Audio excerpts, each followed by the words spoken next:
Hi, I'm Chris with Entry Thingy. This is Art of the Call, where we're talking to artists, curators, and directors about the call for entries process.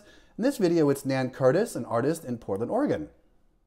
I am currently working on a project that I think is very age-centric in that I'm investigating all of these ephemera that I've kept throughout my lifetime, wondering why I keep them, and then thinking about ways to either throw them out or rekindle them in something that would make me want to live with them again. And then I offered this service up to other people, and I got 16 commissions. And so I'm finishing that project up, but I'm really anxious right now to do really new work that I don't quite know what it's going to be about, because I've been doing these collections for so long. It's probably longer than I've done any project ever. So I'm anxious to do something new.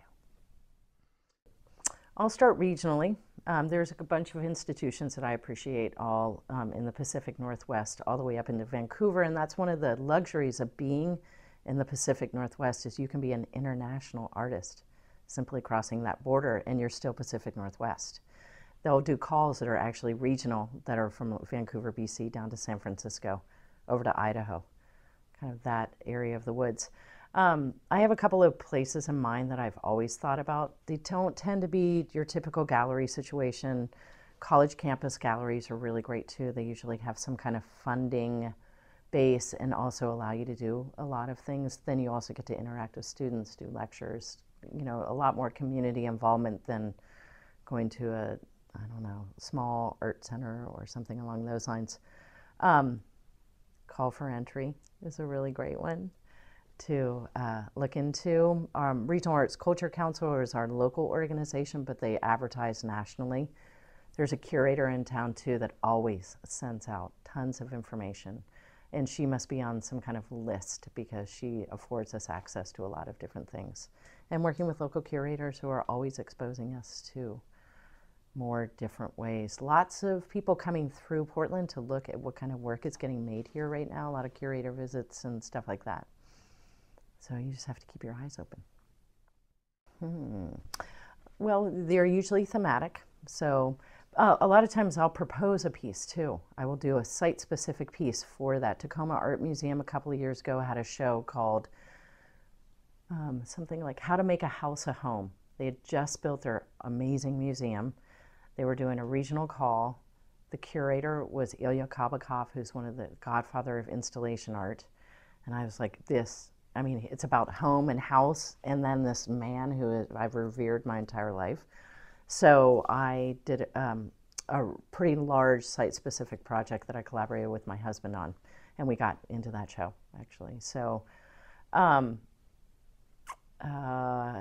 you know, it's interesting, though. I do nuanced things, which I bet every artist does, like you look at the page and look how the page looks for all of the pieces that you choose. Not heavy green, green, red, blue, blue, blue, you know what I mean? You literally look at a flow of the eye, which is, I mean, that can be such a basic thing to do. It's different now that a lot of the calls are online, though, so you're looking at one image at a time, but you do want that flow to be pretty consistent, too. Sometimes I think chronologically, too, because I think it offers up a thread that follows the work, especially when you're doing work that's idea-based anyway, and it's hard to visually follow a thread. It's nice when you can follow a conceptual thread. I hire photographers. That's one thing I have learned. And I stand there with them because my view and their view seems to be really different. I have very specific ways about the way I want my work to be seen. I think it's actually fairly typical of sculptors. I'm always surprised how hard it is for a photographer to see what I want to see. But I can't get the images that they get. I don't try to do it anymore. So hire someone. I think if I did it, it's successful. I actually probably have a fairly inflated ego about my own art, but I think artists do in general because we love our own work in general. I don't think we would make it if we didn't love it, what we were doing. So I do think that I don't have an idea about success or not success. I can reflect after the fact, but I have a problem of editing, which I think is a fairly typical problem for artists, that you make the work, you're committed to it, you want to show it all, but it shouldn't all necessarily go in. but I tend to put it all in.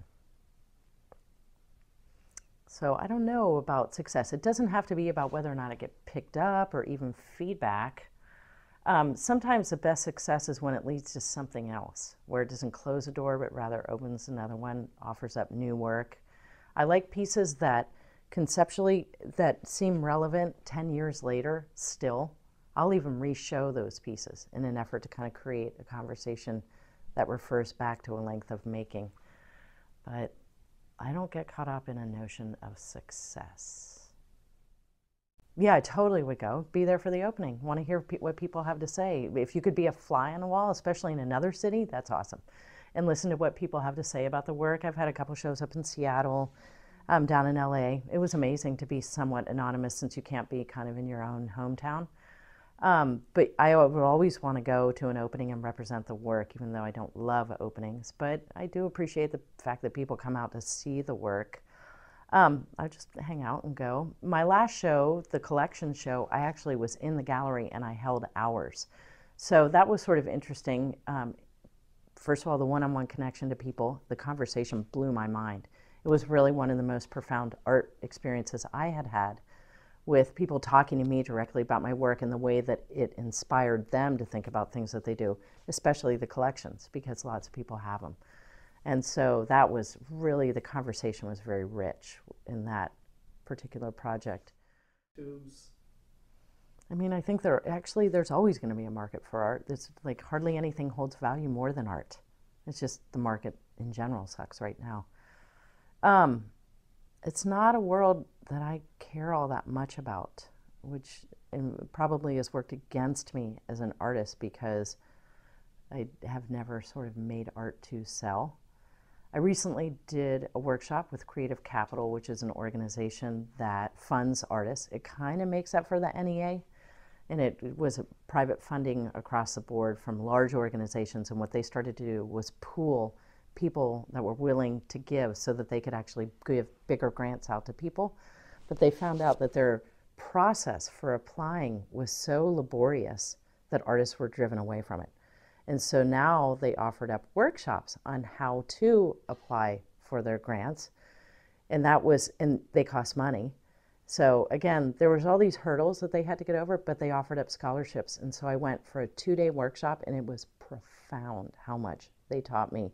And just the simplest shift from, why wouldn't you want to think about your art as a way to make money? Why do artists do that to themselves? Art is a business, and you should treat it like one.